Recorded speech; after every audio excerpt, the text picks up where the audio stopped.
I was having a lot of pain, so I went to the doctor to see what was wrong, and they did x-rays, and they noticed my bridge had cracked and the tooth under the bridge had crumbled.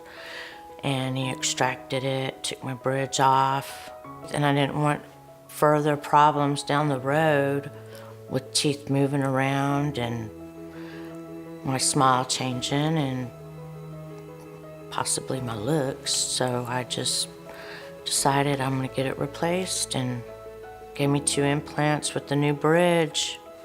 The whole process was really amazing.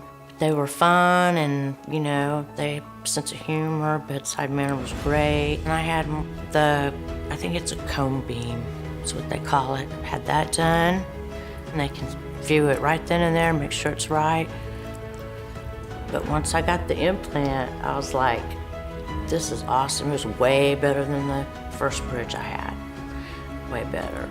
I can eat, I don't have to, you know, I can smile, I can laugh again. I don't have to worry about my teeth moving around now. I don't feel that whole gap up underneath there like I did before.